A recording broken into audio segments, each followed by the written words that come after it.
who is a good friend of Tucker Carlson's. Okay. Yeah. Been sitting on this story for 4 days. Okay. That means we don't have to work in hour 3. Carlos will paint the entire fence. Carlos is getting the frangula treatment this week is what we're doing. Yes, triggering Carlos Day. Okay. And also, speaking of alpha liberals and bitch slapping, oh my God, Pete Buttigieg. He just every day he is hitting a home run. Here is Mitch McConnell talking about... Oh God, this is great. Even amidst a catalog of crises on his watch, from this and other recent train derailments to the meltdown in air travel back during the holiday season, Secretary Buttigieg has seemed more interested in pursuing press coverage for woke initiatives and climate nonsense than in attending to basic elements of his day job. You know, it's very difficult to say if you happen to be a turtle. What? Yeah, he pronounced it wrong. Yeah. Didn't really stick that landing. I'm not sure if it's a lack of lips or chin. No, it's the lack of lips. It's the lips. It's the lips. Yeah. Yeah. 'Cause you need lips to say certain words. I'm going to use a big word here. That's labiodental. Yeah. Okay. There you go. Here is, just call him Pete. Well, first of all, Leader McConnell was there celebrating the replacement of the Brent Spence Bridge, a major infrastructure project that we are funding in his state. I would not call the Brent Spence Bridge a woke initiative. As for climate is not nonsense. Dealing with climate change is one of the biggest things that people like me and people like him will be remembered for after we're gone. And third, he is the caucus leader in the Senate. He could be a partner to us right now in making sure that there are fewer rail disasters in the future. Snap, snap, snap. Yep. 2 snaps up in a circle, which is a really old reference, kids, from In Living Color. I remember that. Okay, Secretary Pete. The freight rail industry has wielded a lot of power here in Washington. I would love to see Leader McConnell join us in standing up to them. There are specific things that could be done right now. He's a Senate leader. He could work with us to do things like raise the cap on the fines. Right now, a major safety violation that our department discovers, the most we can fine a multi-billion-dollar rail company for is in the 6 figures. He could work with us right now to accelerate the timeline for bringing in tank cars, fortified tank cars that are less likely to spill when there's a derailment. He could work with us right now to give our department a freer hand on things like braking regulations and regulations on hazardous material transportation. Wow. Just the bitch slapping of Republicans with facts, To-do list actual ideas. And didn't Swalwell say that yesterday? We're here to get done. Yeah. He said that right to Matt Gaetz's face. Yeah. I don't know what you're here doing, your, little performance art, but we're here to get done. Yep. Thank you, Alpha Liberals. One more, Secretary Pete. If he is serious about this, if anyone, Republican or Democrat or Independent, is serious about this, they can work with us today. Have you reached out to them? Is just politics. Absolutely. We have made it very clear publicly what Congress can do. I know there's some talk of legislation coming together. We are actively proposing the things that we think need to happen, in addition to doing the things that we can do with the powers that we do have. Okay. And call to activism tweets. Holy...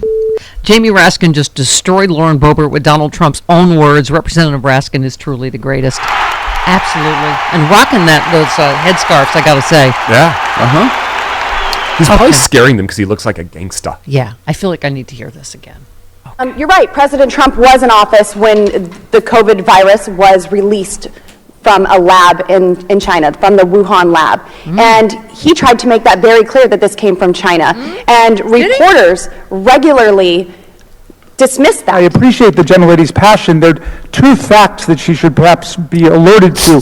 One is that Donald Trump, on more than 20 different occasions, defended the performance of the Chinese government, and specifically President Xi, in terms of his treatment of COVID-19, and said he was doing a wonderful job and a great job, and they were working closely and they were constantly in touch. Who's that?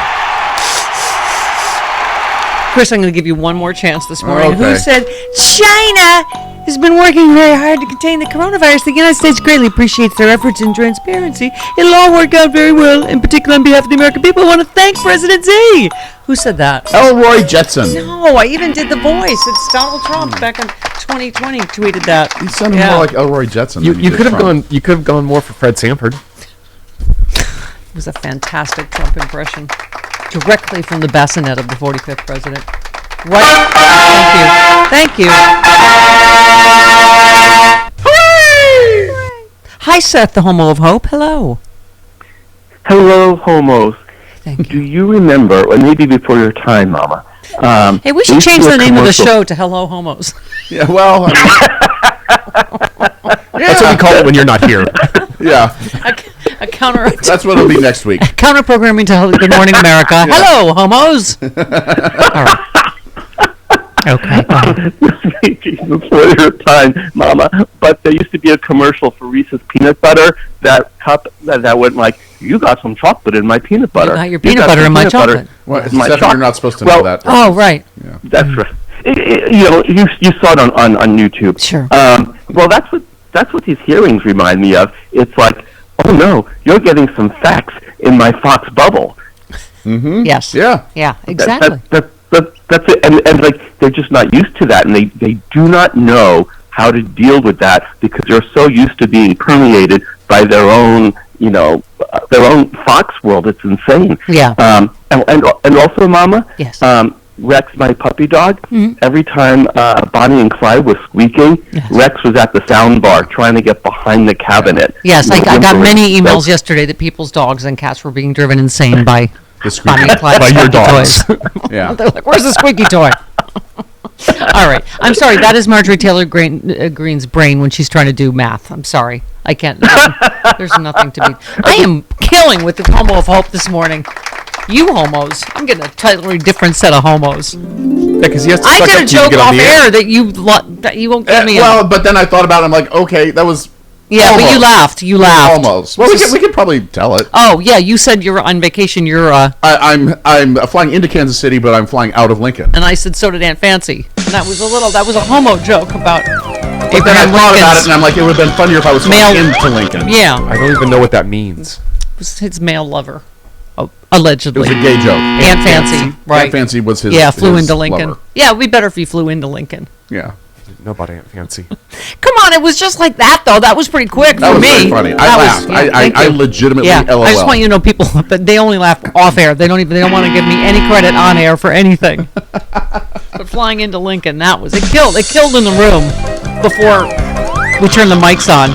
And he has to go back to pretending he hates me and I'm not funny with the mics on. Okay. All right. Might you get the burger joint jingle ready? Yes. Because I just love this story. I mentioned it a little while ago, but I love when the GOP bag of rats is a fascist bag of rats. Oh, yeah. Trump fans donning clothes and holding placards supportive of Trump were told to leave a book signing by Ron DeSantis in Florida. A security guard tells Trump supporters to skedaddle. One of them asked why. He said, because they told me to say anyone wearing Trump gear has to go right now. Ooh! Several Trump supporters explained. Free speech! Free speech! Someone else tweeted that Mine Lunch gets them every time. That's my the We favorite played part. that 11 billion times. Nails it. It Yeah. just sticks the landing with that. Yep. By the way, a new poll shows Trump leading DeSantis by 30 points. Dear Jesus. They are getting ready to just make the same mistake Did you again, see Kilmeade I in the guess. diner? Yes. Who's for Trump? Nobody. No, for DeSantis. Right. Who's for DeSantis? Like, could not find he finally found one person in a DeSantis shirt who's like, I guess so. Hammer Trump. Pardon me. What? Okay. Speaking of spineless GOP weasels, Kevin McCarthy, here he is. On Tucker. Concerned about the fact that Carlson downplayed this attack. You thought it was a very serious attack. It's a very serious attack. Why does someone who is downplayed? Because I think sunshine matters, so I don't care what side of the issue you are on. That's why I think putting it out all to the American public, you can see the truth. See exactly what transpired that day, and everybody can have the exact same. Can you? Yeah. Fox News has certainly lately proven to be even more, just fair and balanced, right up the middle. Facts. Yeah. So when he says, what side of the issue are you on? The issue of whether we should attack should have and an beat the police and insurrection? overthrow the government of the United States. Like, that's like a... Yeah. I think there's only one side to be on. What side here. of that issue are you on? Right. Okay. Kevin Can McCarthy. you explain this decision to hand over this January 6th video to Tucker Carlson? Well, first of all, we didn't hand over anything. Tucker was interested. Well, we've had videos for more than 2 years. I didn't hear anybody concerned about that. And CNN was given exclusive. I know you have a lot of all of our news organizations asking for the same video that you've made available to them. Have you ever have an exclusive, and I see it on the networks all the time, so I have an exclusive, then I'll give it out to the entire country. That's not He's giving how it to a information- propagandist that is being proven in court to be a complete and total liar and conspiracy theorist. That's the difference. It's also the BS point that he's making there, where CNN had an exclusive. That's because Christine Pelosi Yes. had all of the documentary footage that was also presented during the January 6th hearings. Right. And she gave that to CNN as an exclusive because that was her footage, not Right. the American people's footage from the cameras there in the White Right, House. that or in the belonged to Capitol. the American people. Yeah. That are, those were right. They were Christine Pelosi's Yeah. cameras. Let's get this straight now, Right. Kevin. Right. By the by, speaking of J6, real quick, a new 122-page report from the nonpartisan government Office of Government Accountability finds numerous federal agencies identified possible and credible threats surrounding the January 6th insurrection, including at least 2 threats against Democratic members of Congress. The FBI and the U.S. Capitol Police had seen threats that were true or credible days ahead of the assault on the Capitol building, the report said. But as with the September 11th, 2001 attacks, a failure by multiple agencies to share information and connect dots left those securing the Capitol unprepared for the onslaught. I mean, how many of these stories do we need where they knew of credible threats to Pelosi and other? It was because it was Trump's agencies. They were biased. These are white Trump supporters that are coming. They absolutely were told to basically look the other way. Well, I mean, I feel like we should connect the dots on these stories, too, because that one that you just read, this one from this morning from Carol Leonnig, Yes. there's a short version of it here for you. Yeah. But then also, let's talk about Jim Jordan keeps talking about these FBI whistleblowers that come in and talk to him exclusively. Right. And he has no notes on that. Yeah. Yeah. So, like, let's put... Just like, trust him. Let's put those, like, just put a pin in all those 3 stories together. Yeah, exactly. Well, the story Travis is referring to, we mentioned last hour, is Carol Leonnig in the Washington Post, that some agents within the FBI wanted to shut down the probe into Trump's handling of classified information because, quote unquote, they were afraid of being political targets. These agents argued for shutting down the probe after Trump's lawyers claimed to have conducted a diligent search for the classified documents. However, prosecutors at the DOJ countered that they had probable cause to believe Trump's lawyers' claims about having turned over all the documents were wrong, and they pushed the Bureau to execute a search warrant. And obviously, they were completely right. And here is another story of the FBI trying to protect Trump and or trying to hurt his enemies, like the New York FBI and Hillary, right? They also heard from top FBI officials that some agents were simply afraid. They worried taking aggressive steps investigating Trump could blemish or even end their careers. I mean, oh my God. Talking about weaponizing the Justice Department. Hi, I'm Chef Shanti, and today in the Organic Kitchen, I'm going to be showing you how to make my favorite breakfast burrito.